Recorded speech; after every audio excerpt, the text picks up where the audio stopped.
Hello, good afternoon. Good afternoon, everybody.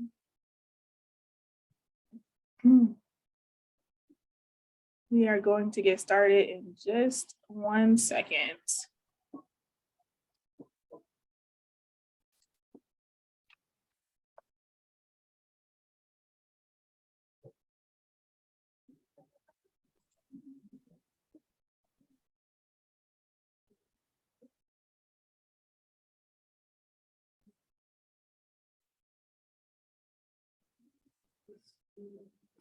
All righty, so I am going to go ahead and get started. Again, good afternoon. My name is Nina Idamudia. I am the director of the Chicago Recovery Plan program for the Department of Planning and Development here for the city of Chicago. We are excited to share this RFP opportunity with you, in which we are seeking a delegate agency to help us with technical assistance for our future ETOD grantees. If you can, would love for you to introduce yourself in the chat, maybe your name, your pronouns, and your affiliation, any organizations that you work for. Of course, you all are free to talk amongst each other, team up, whatever you like to do. So it's always nice to share your information in the chat if you can. Okay, so during today's conference, I'm going to give you a little bit of an overview of what the Chicago Recovery Plan is in general, and then specifically tailoring down to what DPD Chicago Recovery Plan consists of. And then I'll also go into what you're all here for, which is to learn about the implementation program for ETOD projects, which is funded by American Rescue Plan dollars. And then we will go into the application process and some tips and tricks of how to make your proposal the most successful that it can be. All right, so for those of you who don't know, the Chicago Recovery Plan is just a name for two branches of funding that Chicago has encountered in kind of our recovery from COVID-19, which we are still in the midst of. So it's a mix of American Rescue Plan dollars from the Biden administration, as well as local social impact bond dollars that the city of Chicago has decided to sell. And so you can see here in that $1.2 billion investment, the Department of Planning and Development has three kind of initiative areas, which is community development, small business and workforce support, as well as community climate investments. This breaks that down a little bit more specifically to the Department of Planning and Development's role in or CRP program. So we have about $237 million of funds to distribute to help with COVID relief. About $73 million of that is ARPA funded, and the rest of that is bond funded. And so you probably have heard of our other programs: vacant lot reduction, community development grants, our community wealth building pilot, which we just wrapped up with a similar delegate agency RFP for. And then the one that this is relevant to is our ETOD or transit oriented development program, which has an allocation of $10 million of American Rescue Plan funding. And then you can see the other programs. So we have about 11 programs under our umbrella total, but this specific TA provider would only be working on ETOD. So what is ETOD? So ETOD is about planning with communities so that people of all income levels experience the benefits of this dense, mixed-use, pedestrian-friendly living near transit hubs. We often talk about this in three different ways. So, thinking about how does the city as an entity and a power within the city of Chicago actually allocate our funds internally in order to ensure that there are opportunities for equitable transit-oriented development, right? Because the equitable piece is really important to that. How do we make sure that there's more activity near transit stations, whether that be more accessible open space or dense affordable housing or mixed-use developments? How do we do that? And last summer, we were able to adopt an ETOD policy plan. Our CPC adopted that. And then as recently as a few months ago, or maybe not even a few months ago, actually, what is time is relative. We were able to adopt the Connected Communities Ordinance, which we're really proud of, in order to, again, go from how do we use our funding at the city to how do we actually use the policy and laws that we have in order to enable development by transit. And then, of course, we want to make sure that people are actually using it.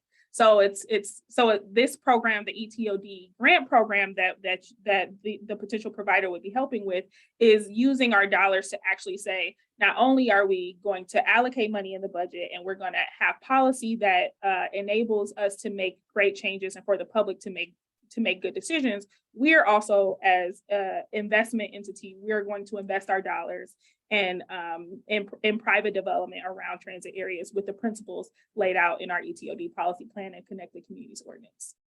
And we work with, ETOD is something that every department has to be a part of for it to be successful. This particular project just happens to be in the hands of DPD and our colleagues at DOH. We do work with CDOT and other entities to help enable all of these things to happen.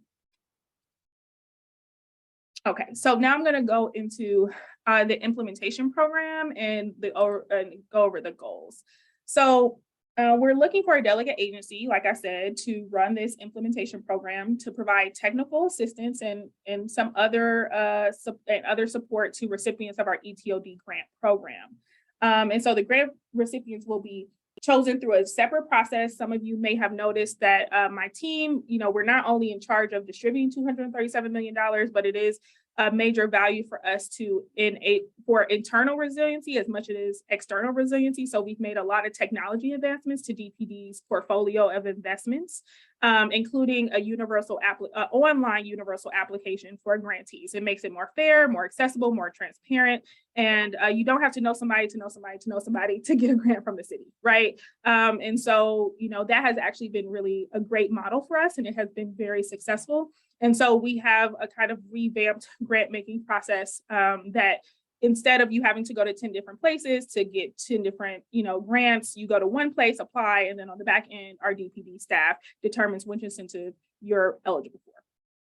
So the first round of our ETOD grants will actually launch in December and close early next year. And then we'll be making an announcement in Q1 of 2023. No, Q2, something like that. The winner of this implementation RFP will not be eligible to receive an ETOD grant funding. To be clear, because this is federal money, and even without it being federal money, there are lots of ethical obligations that we have to make sure that we are good stewards of public funds. So if you do win this RFP, you are not eligible to receive one of our ETOD grants.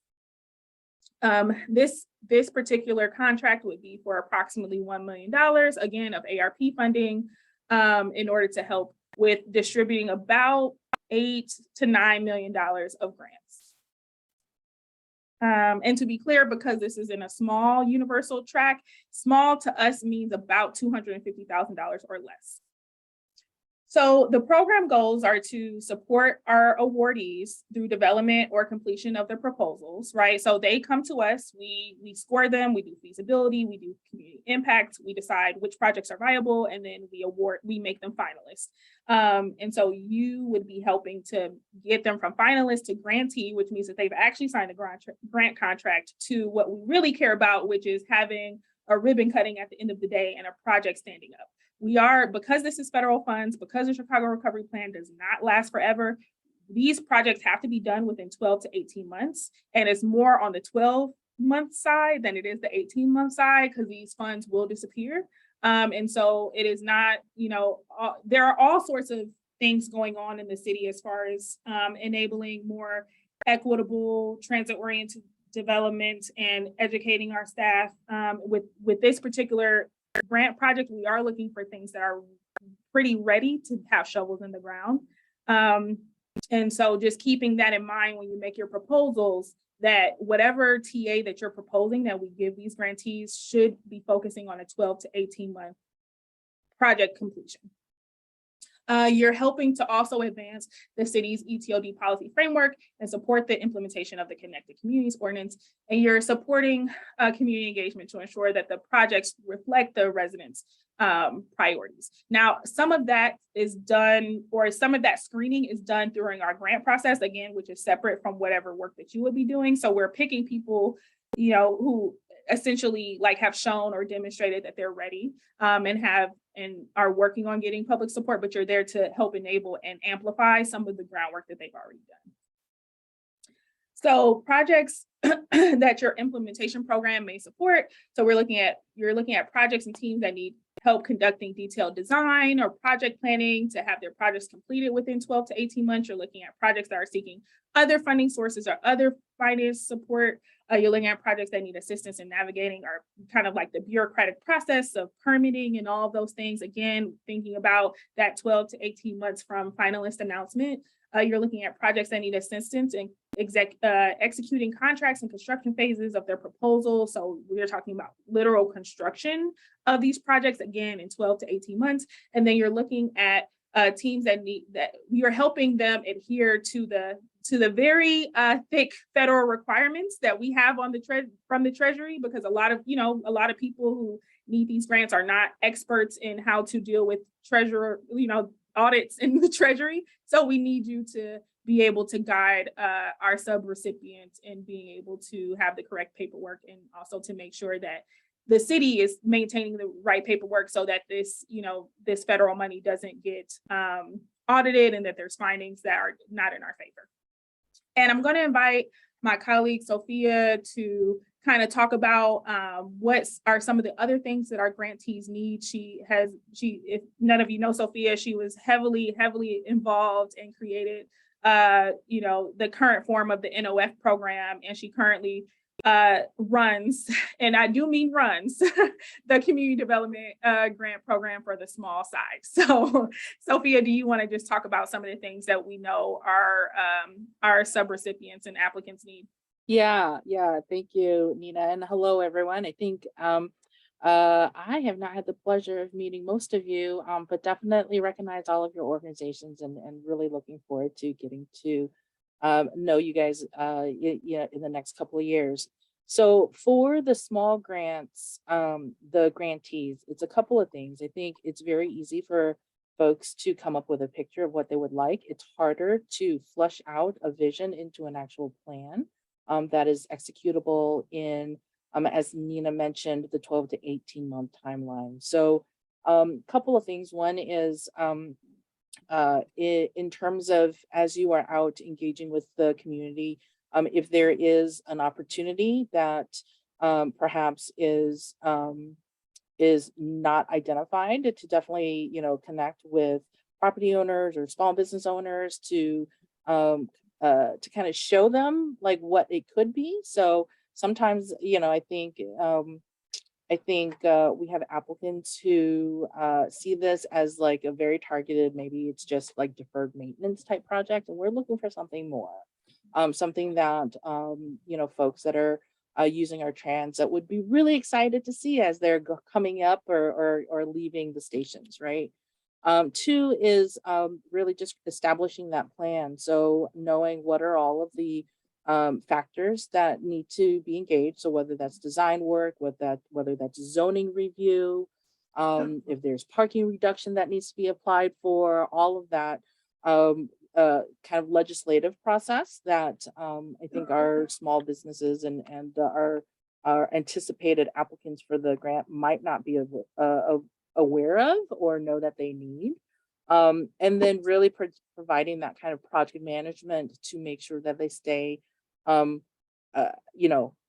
I'll say realistically, as close to on target as possible, because I actually have yet to see a project get completed completely on time and on budget, but as close to that as possible, and coordinating with the various city departments that might be needed to maybe unlock any kind of gridlock that might be occurring. So that might be like making sure inspections are requested, or making sure that corrections to building permits are submitted in a timely manner. I've seen applicants where they'll say, well, I'm still waiting on my building permits, and it turns out that their architect sat on corrections for over a month and didn't actually do anything with them, didn't even know that the corrections were there. So that's a month out of the 12 to 18 month timeline that is lost in those instances. So really just being able to monitor and keep pace with the project and continue to support it ultimately to the completion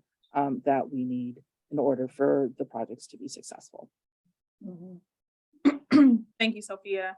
I know that can sound a little bit like, wait, that sounds boring, but it's really important. It's really, or you might be like, oh, they can't handle that. We have been dealing with our small business owners, people who have never dealt with this, on top of never dealing with federal funds before. They need a lot of hand holding, and that's specifically why we need this technical assistance for them, on top of ETOD being something new for people to understand and consider, the Connected Communities Ordinance being new, the policy plan being relatively new. Like, there's a lot of education that we need to do up front, and we can't do that in-house. So we're relying on whoever this delegate agency will be to be that for us. And so, although of course the education piece is very important, because this money is tied to not only a timeline, but harsh reporting requirements, it is really, really important that whoever applies for this and wins it has the ability to handle that level of federal reporting, and also handle that level of handholding to make sure that we're not just making announcements, but that we're having ribbon cutting. And also, I forgot to mention that if you do have questions, you can put them in the chat. Our colleague Rishabh is watching the chat and monitoring it, and will answer any of your questions. And of course, we'll answer questions at the end. So, we have our our updated universal application. It has been really accessible to folks. And, we're still trying to figure out our staffing internally to review all of those. But, what will set it apart, what will set the ETOD applications apart, is that there is additional questions for people who are interested in being considered for this level of funding in there. And what we're adding this time is that you can be 100% housing and apply for the ETOD grant, where for our community development grant and our NOF grant, you cannot be 100% housing. So that is a little bit different here. And so in our submittable application, you will select the button and answer additional questions if you are interested in applying for the ETOD funds. So it can be affordable housing, mixed use housing, or a small business with elements of art activation near transit. It promotes walkability and accessibility, it promotes health, addresses climate change, and/or celebrates local culture. It does not prioritize cars and parking over people who walk, bike, or use transit. It does not have private profit as ultimate goal, and it does not exacerbate, sorry. I haven't eaten lunch yet, forgive me. Our health, climate, or displacement crisis. So we are, again, looking for mostly brick and mortar projects, because we are a planning department. We are, especially using federal funds, we want to make sure that people can see and feel their investment throughout the city of Chicago, because Chicagoans deserve it. And these grants will be about $250,000 or less. All right, so back to you all and why you're here, the RFP. So you obviously found the RFP, hopefully easily, and it's posted on our e-procurement website. Please make sure your organization is registered. Do this early. You cannot email me at noon on the day that is due and say, oh my God, Nina, we didn't make it, because there's literally nothing I can do. So please, please, please, please, please submit your applications as early as possible. I'm not lying when I say there is nothing I can do about if you do not get your application in on time. You can respond to questions directly in iSupplier, including uploading attachments, of the RFP. And then we'll send this out, but there's a guide that has helpful tips that they do procurement department does about how to use the iSupplier portal. And then of course there's additional resources that you can find on our procurement website.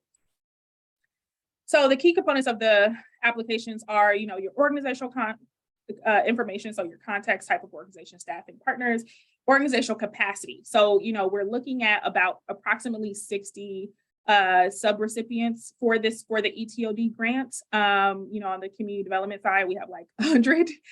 So, this is a smaller program than what we're used to, a more manageable size, because there is so much hand-holding. So we want to understand, like, what staff do you propose to work on this? How many of those, 60 cases will they be handling? And how often will you be, meeting with them, which can be in other parts of your proposal. But anyway, let me stick to this.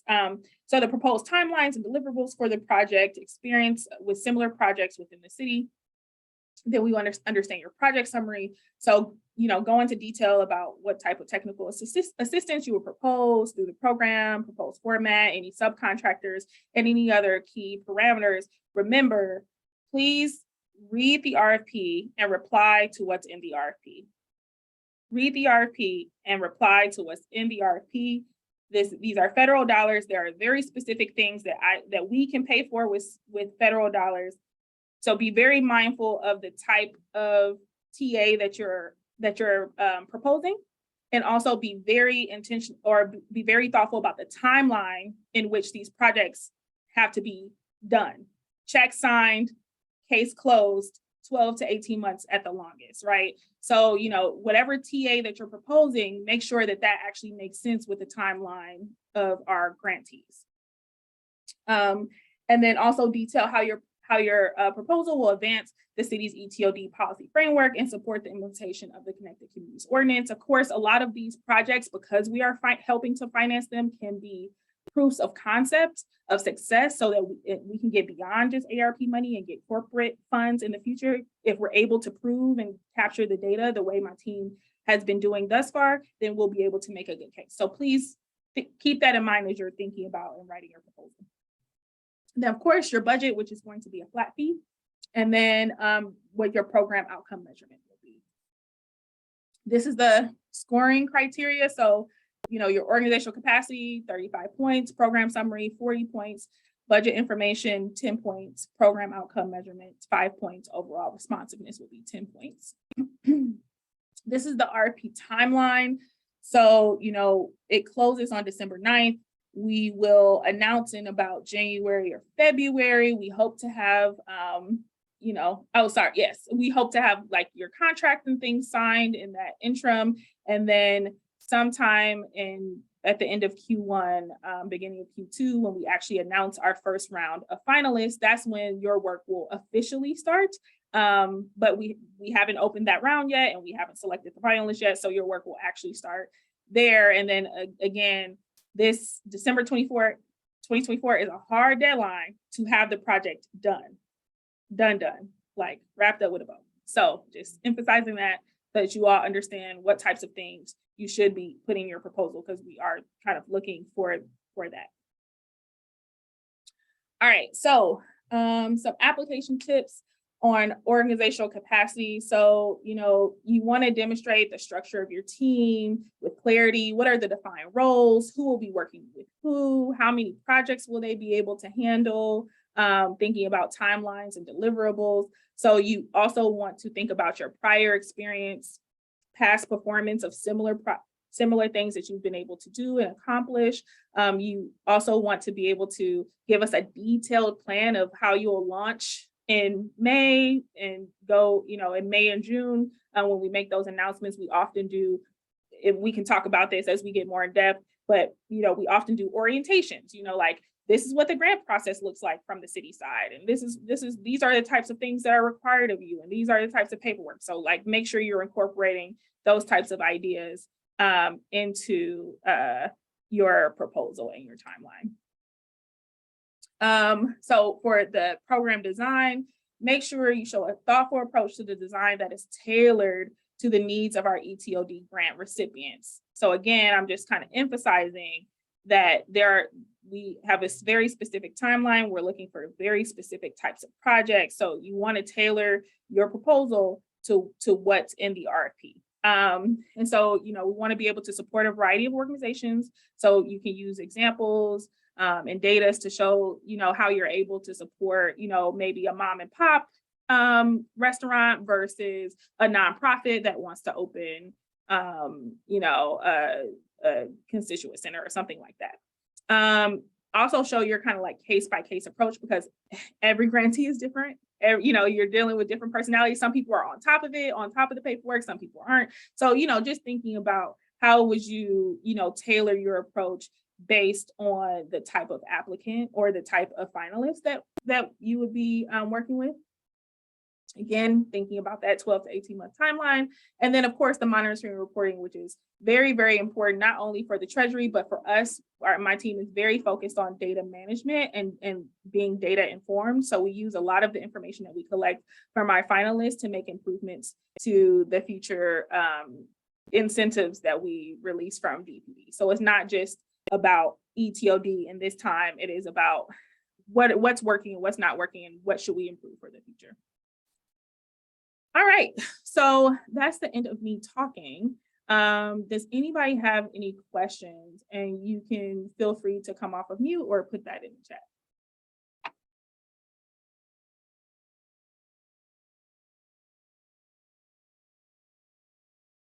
Bishop, is there any questions that I think I'm looking? I saw that Sophia got back to most of those questions, but yeah, Okay. if you wanted to jump in, Leslie, I think you had most of them around whether there's design and project planning as some of the considered services for technical assistance, whether construction oversight is part of that, and the sort of type of projects that would be eligible. You touched on that a little bit, Nina, whether it's new construction, renovation. So if you wanted to sort of verbally share those two. Yeah, so yes, new construction is an allowable expense, or the expansion of an existing location. Sophia, was there any other aspects of this? Sorry, I can't. Yeah, I see that you responded. So Leslie, the most complicated question you asked was about having those separate side contracts with the grantees. It gets really complicated, particularly because so there's two challenges. One is you don't want to double dip. So if we're paying an organization as the TA to perform that service, then you can't roll it into a separate contract with the grantee and have it be paid through that separate contract as well. So that gets, I've seen people attempt to do that, and I've yet to see it actually be done successfully. And then the other option is, or the other question is, so one is double dipping. The other one is like what are you going to do under the TA contract versus the separate grantee contract, and how do you keep track of that? Because so much of it is going to be like, having meetings with grantees to check on the status of a project. So it's like, which call are you gonna, kind of bill to the RFP, the TA contract versus bill to the grantee contract. So I don't know how that's been done, but again, if someone has a proposal of how to cleanly divide that, then that might be something that we can look at. Mm-hmm. I see this question about can an org that is submitting application as a primary charge a consulting rates, or do the rates need to be based on actual salary and fringe? I've only seen salary and fringe. Our law department does not like any conflated, convoluted charges. Like they want line item, like this is how much this person is hourly rate, this is how much this person gets us an hourly rate. So I would not go the consulting rate charge route. I would just put base salary and fringe. What kind of documentation is needed for sub-recipient invoices? So as far as the treasury reporting is concerned, depending on who you hire, we have to do things like, okay, what do you have a written procurement service? Because even a subrecipient has to have a federally approved kind of like what's the procurement? Why can't I think of the word? Like a procurement. What's the word I'm looking for? Policy or guideline? Policy. I don't know why I could not think of that word. Thank you, Risha. So like those are the types of things that the Treasury asks us for. They're like, who did they pay? How did they pay them? What was their procedures for, did they get 2 bids, to find out which chairs they wanted? And also even buying chairs versus renting chairs is a big deal for the federal requirements. So those are things that we can get into detail about and kind of give you coaching from our finance team. The thing is, our finance team is just bogged down and they don't have the capacity to do that for all the recipients that we have, right? All the finalists that we have.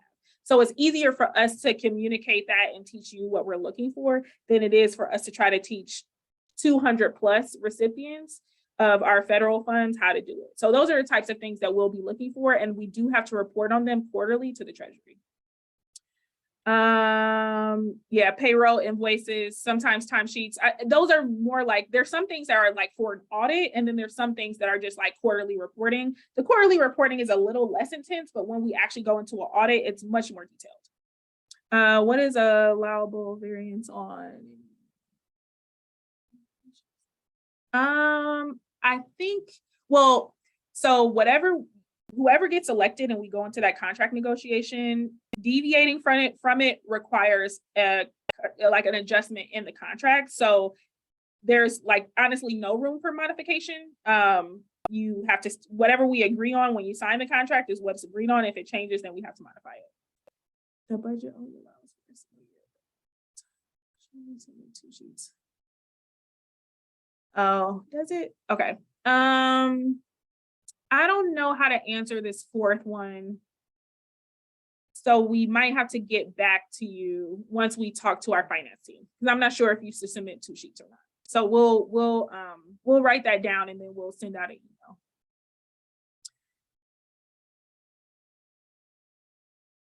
Oh yeah, it is a requirement of the grant. So if you are an ETOD grantee, you will be required to use a TA, because again, the timeline, the source of funding, we really need these, we really got to stay on top of these grantees, so they will not have the option to not opt in.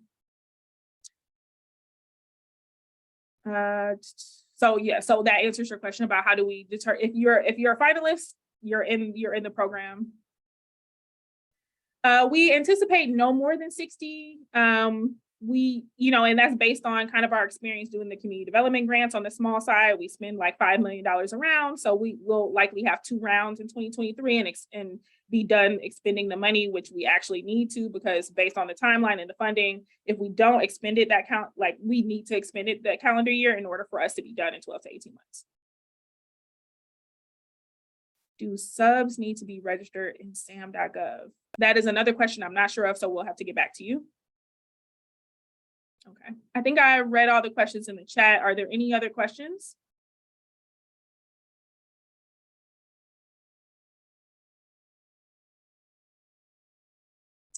All right, well, if there's not, here's my information.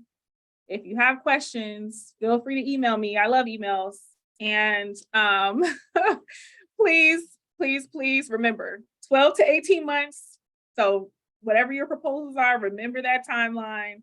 And then also do not wait until December 9th to submit your proposal, because I have had lots of frantic texts and email about how people have not gotten in, and there is literally nothing I can do about it. My mom could miss the deadline and there's nothing I can do about it.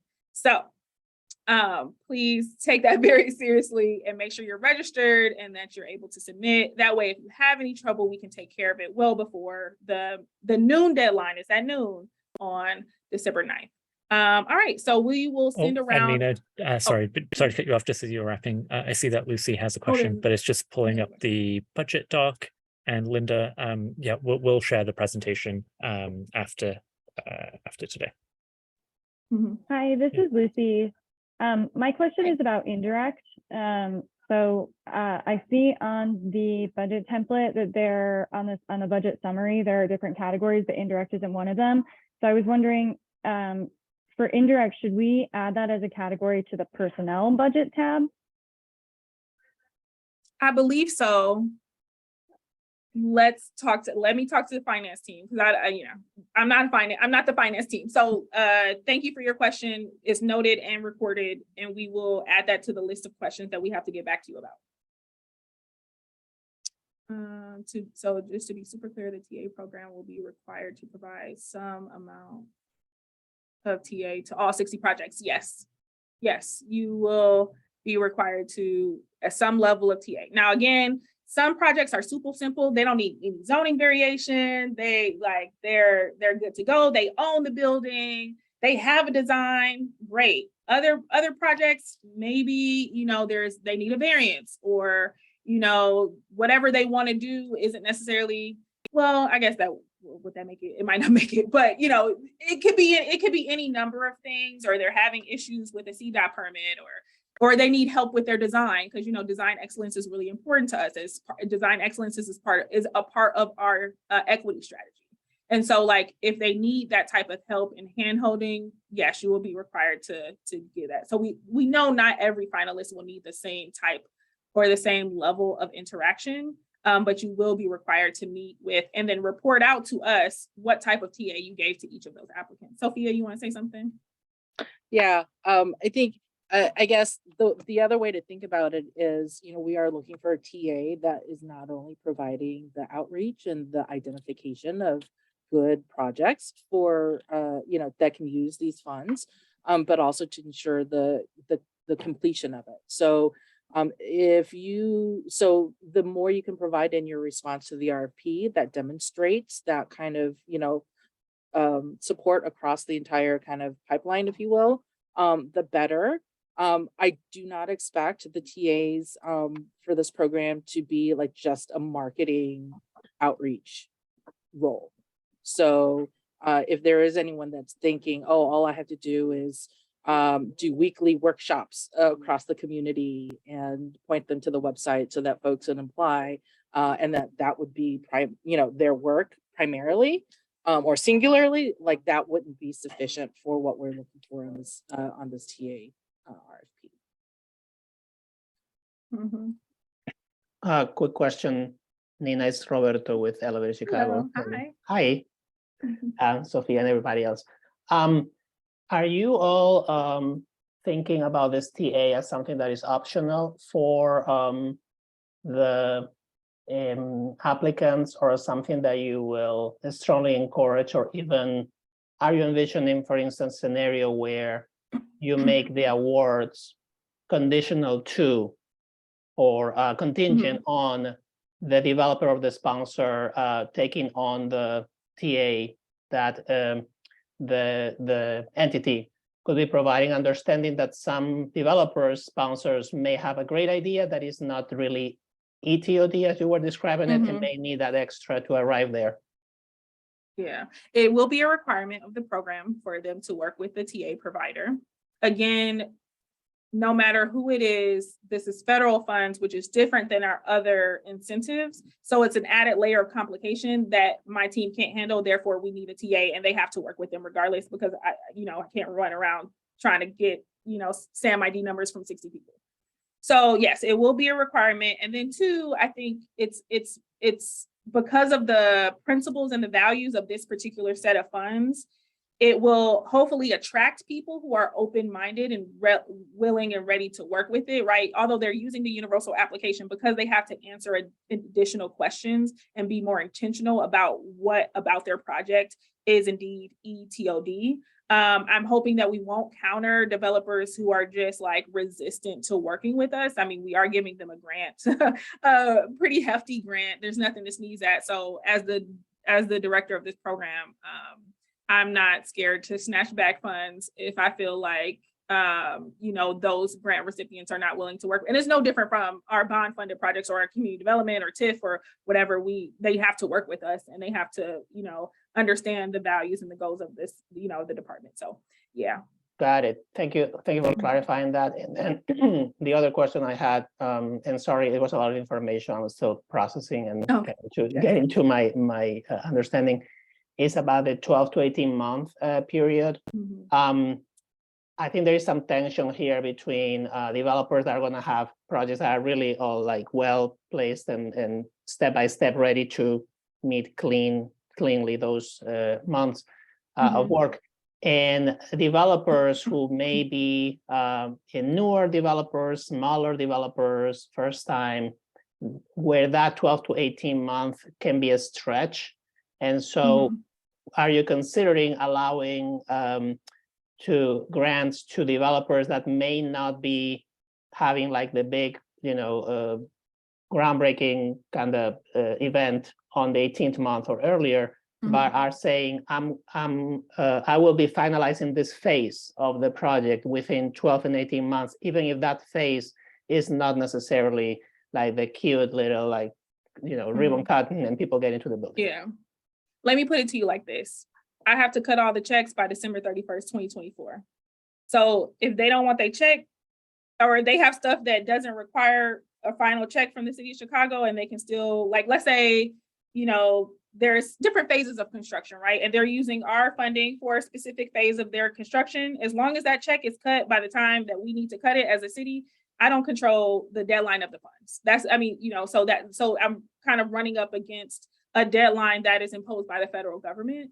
Therefore, unfortunately, if they're not ready to have their final check cut by the city by December 2024, then this program may not be the best for them. Now, that doesn't mean we won't have other opportunities for them, right? Because we have other forms of funding like TIF or the Community Development Grant, which is bond funded, which doesn't have those types of imposed deadlines. And really, that will be up to DPD as kind of the, as we review the applications to see, okay, that not only does this project fit the values of ETOD, but they seem to be in a place where they can actually accomplish what we're trying to do in 12 to 18 months based on the timeline that's imposed to us on the Treasury. Like there's really nothing I can do about that. Now, if there are projects that are close to transit and they seem great, but they may fit better under the Community Development Grant track and not the ETOD track, even though, I mean, there's other projects like we have a pop court that's technically ETOD, but we didn't give it ETOD funding.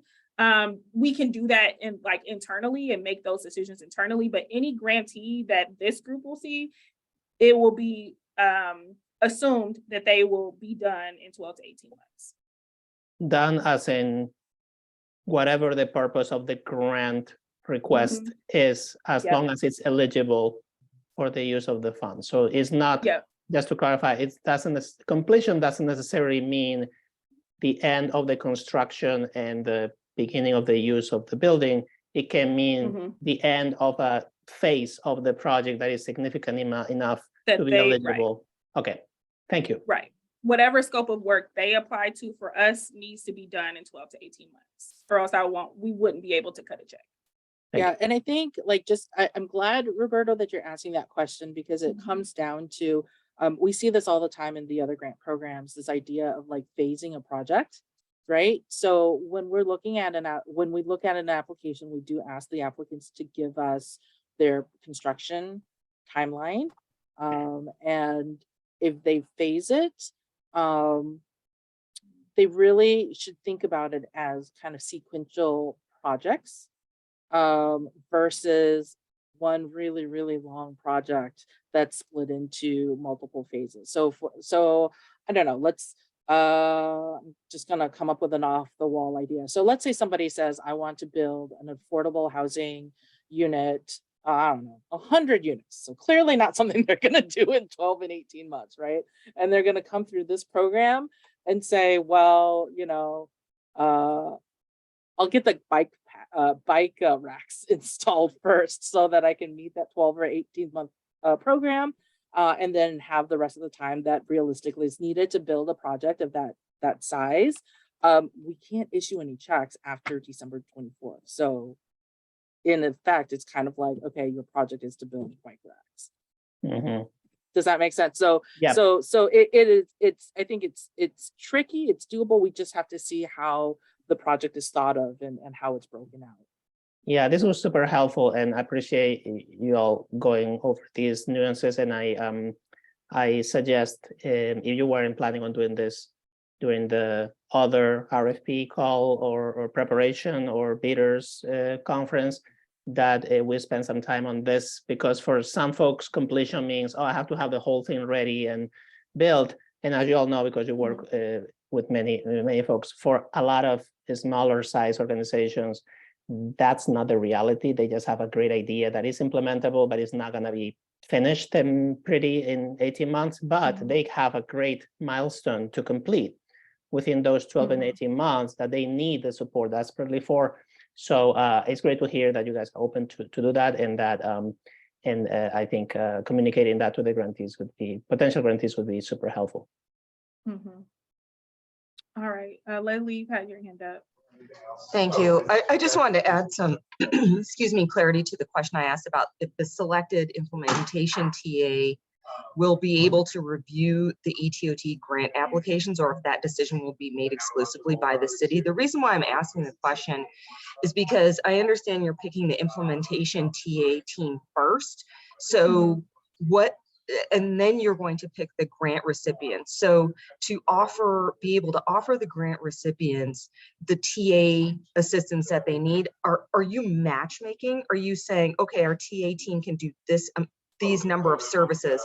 So our grant recipients can be within kind of this box of business types or residential types, and then putting them together, because the fear is that you pick the TA team and then you pick the grant awardees, and the services that the grant awardees need, the TA team cannot provide, you know, or is not equipped to provide. So how are you kind of coordinating that piece? Based on the last year of us being able to do 3 rounds, we have a pretty good sense of what our grantees need generally, right? Just like our construction grantees need. And that's really the bulk of what we're verbally sharing with you, and then also what we try to put into the RFP.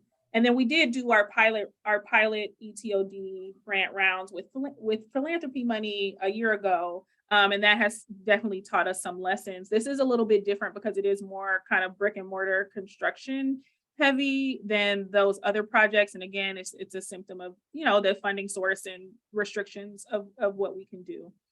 When it comes to matchmaking or the TA being involved in the application process, they won't be involved in the application process at this time. We do have our ETOD working group and advisory group that we work with that will help us do a component of the review for those applications.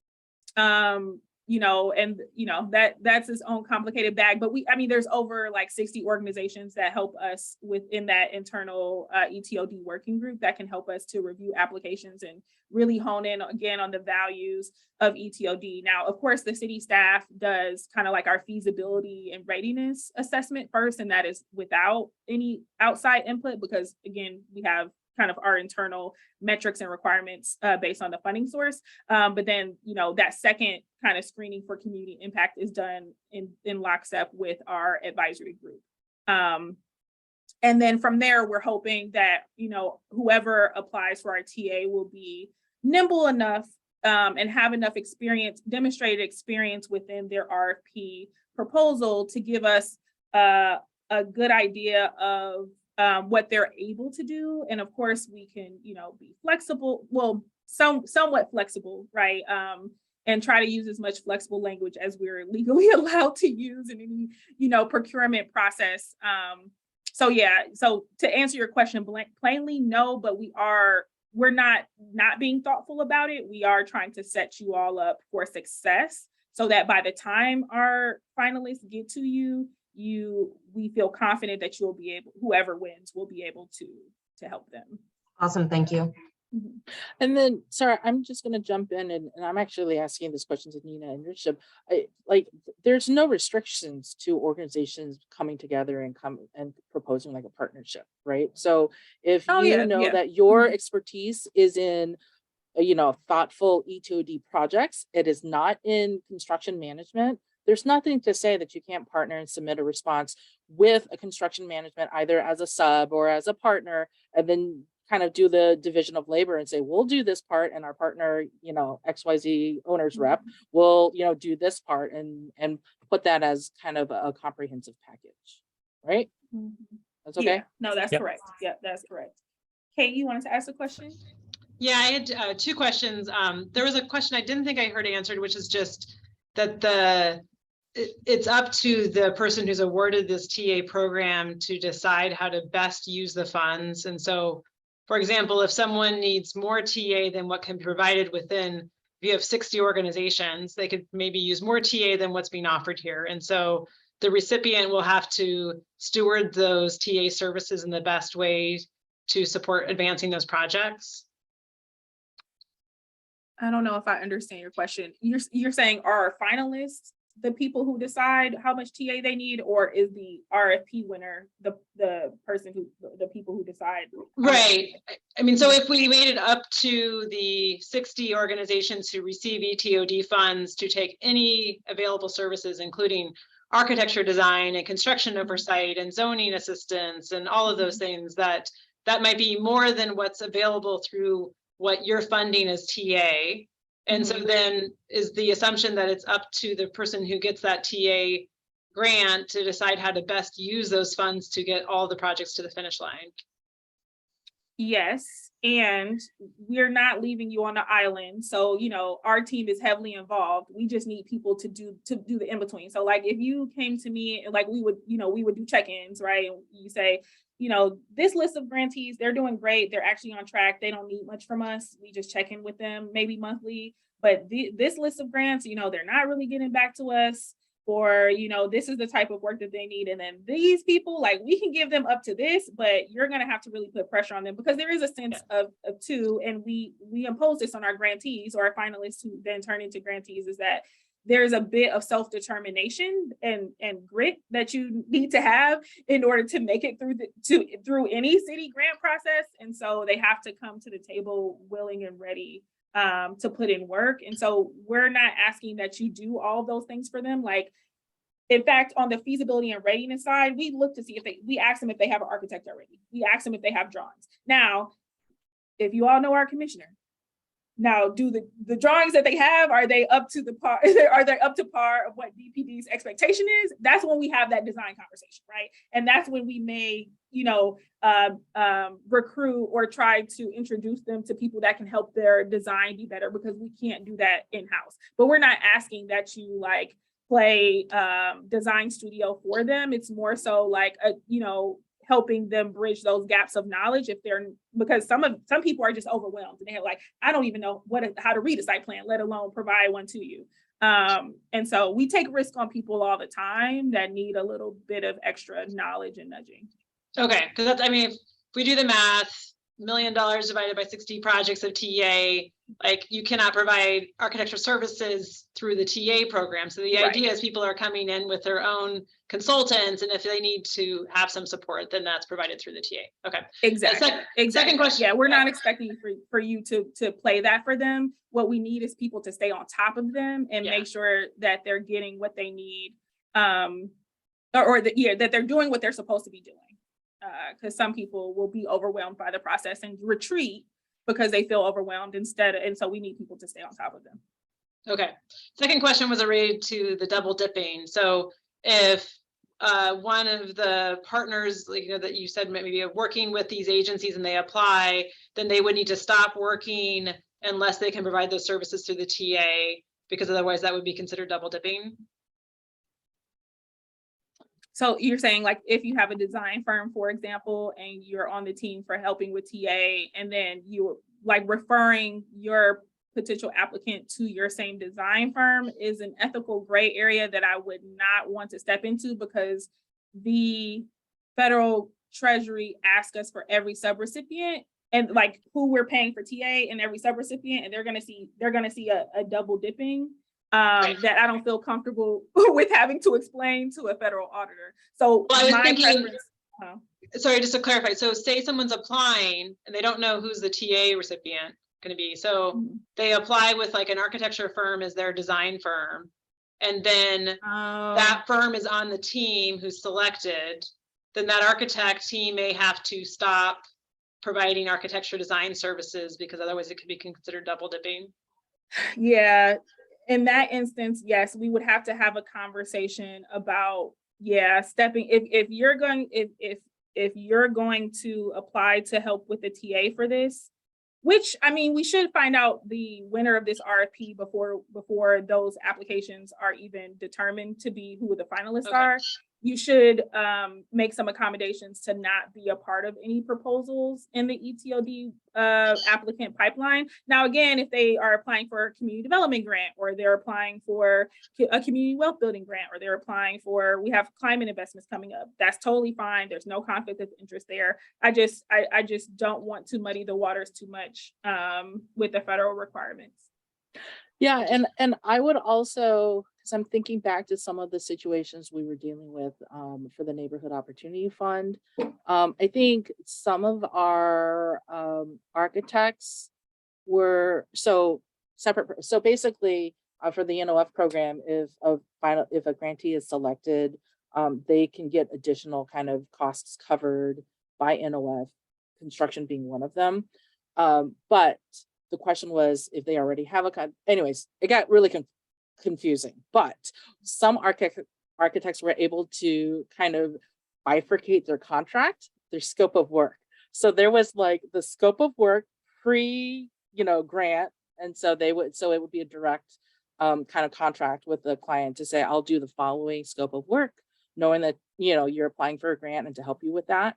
If you're selected to be a grant, then there will be another kind of process, whether that's a separate grant contract or a separate contract, or whether it's going to be covered through the grant program would be discussed separately. But they kind of very clearly were like, we're only going to talk about programming and like, coming up with your mood board or something like that. We're not going to do, we'll work up to this point, and then after that we're going to hold off to see what the results of the anything of that $250,000 of that awardee money should not be going to the same people that were paying to do the TA. But anything before that moment I wouldn't know about because you don't have to report it. But anything after that moment, I would have to be able to explain why we allowed that. And I don't want to. Thank you. You're welcome. All right, we are almost at 2:00. Are there any other questions, lingering questions? No, I think there was some questions asked about kind of the review and the selection of the grantees. And I would just say whoever's is selected for this RFP, one is you're going to see the application before, you're going to know the ins and outs of not just what we're looking for in the application, but kind of on the back end, how the review process works. So I to that like original question of matchmaking, being concerned that you're going to be handed a project that you either from a kind of mission perspective don't believe in, or from a skills perspective you feel like it's not a good fit. That shouldn't be the case, because we're also asking for this TA to be kind of out in front of the application, helping identify the good projects and encouraging them to submit an application, and a good one at that. So if that helps, you're gonna see kind of how the sausage is made, if you will. It's not like you're gonna be completely blind to what the application looks like and what the metrics are that we kind of evaluate every application on. All righty. Any last words? Okay. Anything else? All righty. All right, if there's nothing else, then we can, oh, Linda, did you want to say, oh, you're just saying hi? Okay. All right, so we can go ahead and end the meeting. We will follow with those finance questions that we weren't able to answer in real time. And we will also send out the video once it's ready. And remember, December 9th, but really start on December 7th. Start now, log in, just try it out. I really don't want any text or phone calls saying that you guys didn't submit. But with that, have a great rest of your day. Thanks, everyone. Mm-hmm.